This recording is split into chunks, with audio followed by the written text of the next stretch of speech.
एक ऐसी लड़की की कहानी जिसे पूरी जिंदगी दबा कर रखा गया। उसकी लाइफ में जो भी आदमी थे उनका कंट्रोल इतना ज्यादा था कि भूमा अपनी पहचान ही भूल गई। अगर वो खुद के लिए कुछ करती, थोड़ा सा खुश होती तो उसे गिल्टी फील करवा दिया जाता। इस कहानी में देखेंगे भूमा की स्टोरी, कैसे वो आज वाली भूमा बनी और क्या उसने अपनी आजादी पाई या नहीं। जब कोई भी भूमा को देखता, उसकी बॉडी लैंग्वेज, चलने का तरीका, बोलने का स्टाइल, खाने का तरीका, तो सबको एक बात समझ आ जाती। भूमा एक ऐसी लड़की है जो रिजर्व और अपने आप में रहना पसंद करती है और उसका सॉफ्ट नेचर कभी कभी दूसरों की बात मान लेने वाला होता है। ऐसा लगता था जैसे उसने खुद को किसी को न दिखने वाली कैद में बंद करके रखा हो। चाहे कुछ भी हो जाए, वो कभी अपने इमोशंस ओपनली एक्सप्रेस नहीं करती थी। भूमा यूनिवर्सिटी आई थी लेक्चर में मास्टर्स करने। उसका बस एक ही एम था, पढ़ाई पर फोकस करना। जनरली कोई इंसान तभी इतना चुपचाप रहता है जब उसने जिंदगी में पहले कुछ ऐसे एक्सपीरियंसेस फेस किए होते हैं जो उसे तोड़ देते हैं। हर कोई अपनी जिंदगी खुलकर जीना चाहता है, एक्सप्रेस करना चाहता है, लेकिन कभी कभी हालात ऐसे होते हैं कि आपको वो मौका ही नहीं मिलता। धीरे धीरे वो ही बिहेवियर आपकी पर्सनैलिटी का पार्ट बन जाता है। फ्लैशबैक में हमें भूमा का बचपन दिखाया गया। उसकी माँ की मौत उसके जन्म के दौरान ही हो गई थी, तो उसकी परवरिश उसके डैड ने की। एक बार भूमा छुट्टी में अपनी मासी के घर गई और वहाँ उसने अपनी कजन्स के साथ बहुत एंजॉय किया, लेकिन जब वो घर लौटी उसके डैड को ये बिल्कुल पसंद नहीं आया। उन्होंने गुस्सा होकर कहा कि अगर वहाँ इतना ही मजा आया तो वहीं रह जाओ। शायद उनका मूड खराब था और उन्होंने बस गुस्सा निकाल दिया। पर सोचो, एक छोटी सी बच्ची पर इसका क्या असर हुआ होगा। भूमा को लगा कि उसने कोई बड़ी गलती कर दी, सिर्फ इसलिए क्योंकि वो खुश थी। उसे गिल्ट होने लगा कि वो अपने डैड के बिना एंजॉय कर रही थी। मुझे लगता है ऐसे बहुत सारे मोमेंट्स भूमा के बचपन में हुए होंगे जिन्होंने उसे अंदर ही अंदर तोड़ दिया। धीरे धीरे उसने एंजॉय करना ही बंद कर दिया, जैसे खुश रहना ही गलत हो। उसने कभी अपनी जिंदगी अपने टर्म्स पर नहीं जी, इसलिए उसे आजादी का असल मतलब पता ही नहीं था। और एक मेल डोमिनेंट सोसाइटी में पलने की वजह से उसे लगता था कि अच्छी और सही लड़कियां ऐसी ही होती हैं, चुप, सीधी और हमेशा दूसरों की मर्जी पर चलने वाली। भूमा राइटर बनना चाहती थी, लेकिन कभी कॉन्फिडेंस ही नहीं आया। और ऑनेस्टली इसका जिम्मेदार उसका डैड ही था। मतलब वो उससे प्यार तो करते थे, पर उन्हें खुद भी नहीं पता था कैसे उनका बिहेवियर भूमा को अंदर ही अंदर तोड़ रहा था। उसका सेल्फ स्टीम धीरे धीरे मिट रहा था और उसका आत्मविश्वास लगातार गिरता जा रहा था। मुझे लगता है ऐसी परवरिश फिजिकल अब्यूज जितनी ही खतरनाक होती है, कभी कभी उससे भी ज्यादा, क्योंकि अगर कोई पेरेंट क्लियरली गलत हो या अब्यूसिव हो तो लोग देख लेते हैं, सोसाइटी बोल देती है। बट जब इमोशनल कंट्रोल को प्यार बोल दिया जाता है तो किसी को कुछ दिखाई ही नहीं देता। बच्चा अंदर से कितना प्रेशर में होता है, कितना घुट रहा होता है, ये बात लोग समझ ही नहीं पाते। मैं ये नहीं कह रही कि उसके डैड ने जानबूझकर उसे नुकसान पहुंचाया। उन्होंने ये सब अनजाने में किया। उन्होंने भूमा को इतना अंडर कॉन्फिडेंट बना दिया, जबकि वो बहुत ही टैलेंटेड लड़की थी। विक्रम कॉलेज का सबसे पॉपुलर लड़का था। लड़कियां उसे डेट करना चाहती थीं और लड़के उसके साथ हैंग आउट करने को कूल समझते थे। हाँ, वो शायद टैलेंटेड था और गुड लुकिंग भी, लेकिन उसकी सोच बहुत पुरानी और बैकवर्ड थी। एक लड़की थी दुर्गा, स्मार्ट थी, ब्यूटीफुल थी। वो विक्रम को पसंद करने लगी और उसने डायरेक्टली जाकर बताया भी। ऑनेस्टली मुझे समझ नहीं आया कि उसने विक्रम में ऐसा क्या देख लिया, और जिस ऑकवर्ड तरीके से उसने अपनी फीलिंग्स एक्सप्रेस की, वो पूरा सीन ही बहुत ही क्रिंज लग रहा था। आज के टाइम में कोई ऐसे डायलॉग बोलता ही नहीं। शायद सीन थोड़ा बेटर तरीके से दिखाया जाता तो यकीन करने लायक होता। खैर, विक्रम ने क्लियर कर दिया कि दुर्गा उस टाइप की लड़की नहीं है जिसे वो गर्लफ्रेंड या वाइफ बनाना चाहता है। उसके दिमाग में एक परफेक्ट इमेज थी और दुर्गा उसमें फिट नहीं होती थी। फिर एक दिन विक्रम ने भूमा को देखा और बस वो उसे देखते ही अट्रैक्ट हो गया। भूमा हमेशा खामोश रहती थी, अपने आप में रहती थी और जो भी कहा जाता वो शांति से मान लेती थी। एग्जैक्टली ये क्वालिटीज विक्रम जैसी डोमिनेटिंग सोच वाला बंदा अपने पार्टनर में ढूंढ रहा था। सच में विक्रम बहुत इनसिक्योर इंसान था।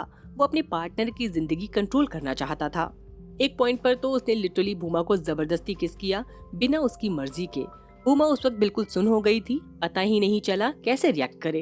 अगले दिन से विक्रम ने डिसाइड कर लिया कि अब ये दोनों एक रिश्ते में हैं और भूमा बस उसकी हर बात मानने लगी। भूमा को कभी ओपिनियंस एक्सप्रेस करना सिखाया ही नहीं गया था। बचपन से डैड ने दबाया तो अपनी फीलिंग्स को इम्पोर्टेंस देना उसे आता ही नहीं था। टॉक्सिक बिहेवियर उसके लिए नॉर्मल हो चुका था। इसलिए उसे लगा कि विक्रम जो भी कर रहा है वो प्यार है। पर सच्चाई ये थी, विक्रम उससे प्यार नहीं करता था। उसे सिर्फ एक ऐसी लड़की चाहिए थी जिसे वो आसानी से कंट्रोल कर सके। उसने कभी नहीं पूछा कि भूमा क्या चाहती है। वो उसके मेल दोस्तों से मिलना भी बंद करवा देता है, हर चीज पर कंट्रोल रखता और इतना मैनिपुलेट करता कि भूमा को समझ ही नहीं आया कि वो एक टॉक्सिक रिश्ते में फंस चुकी है। दुर्गा और भूमा की पहली मुलाकात कॉलेज के थिएटर प्रैक्टिस के दौरान हुई। शुरू में दुर्गा ने भूमा से बात नहीं की क्योंकि वो जेलस थी। उसे लगता था कि भूमा ने विक्रम को चुरा लिया, लेकिन धीरे धीरे उसे समझ आया कि भूमा बहुत ही स्वीट, मासूम और बिल्कुल हार्मलेस लड़की है। दुर्गा सबसे पहली इंसान थी जिसने क्लियरली देख लिया कि भूमा किस टॉक्सिक सिचुएशन में फंसी हुई है।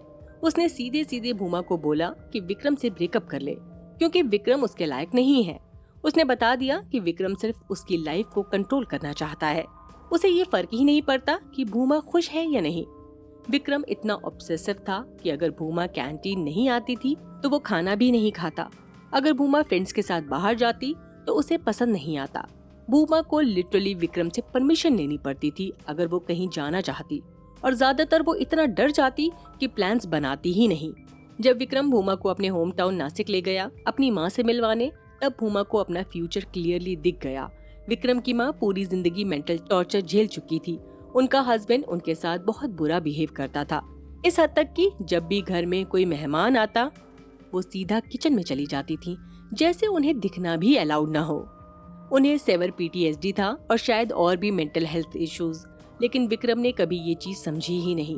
उसे लगता था कि उसकी माँ एक आइडियल वाइफ है, परफेक्ट वुमेन जो पूरी जिंदगी स्लेव की तरह काम करती रहे। जब विक्रम घर आता और शूज उतारता, उसकी माँ फौरन उन्हें उठाकर शू रैक में रख देती। भूमा के लिए ये बहुत शॉकिंग था। उसने क्लियरली समझ लिया कि जो बिहेवियर उसके पेरेंट्स का था वो प्यार नहीं था।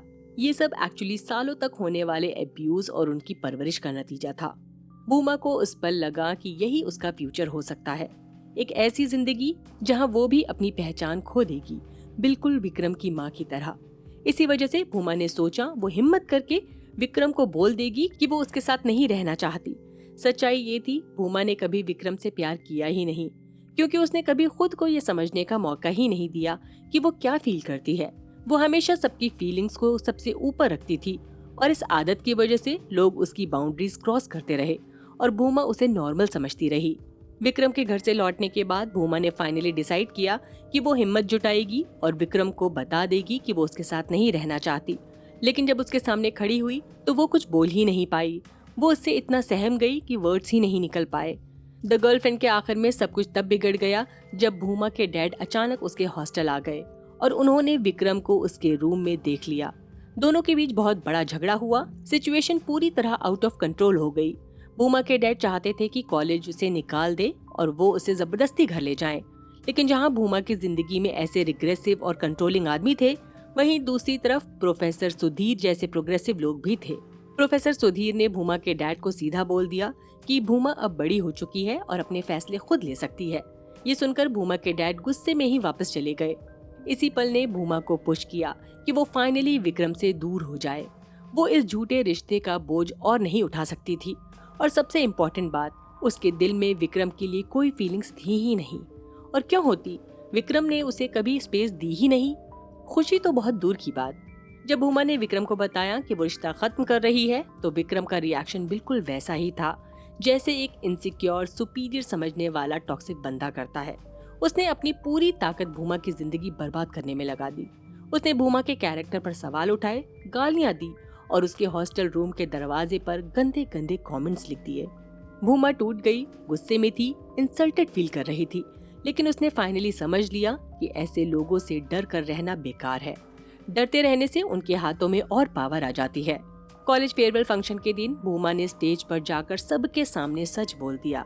क्या हुआ था, किस वजह से विक्रम उसका पीछा नहीं छोड़ रहा और कैसे वो उसे मेंटली टॉर्चर कर रहा है। उसने पूरे कॉलेज के सामने विक्रम को चैलेंज किया, जो करना है कर लो, मैं नहीं डरूंगी। भूमा ने क्लियरली कहा कि उसने कुछ गलत नहीं किया और अगर करती भी तब भी विक्रम को कोई हक नहीं कि उसे हरास करे।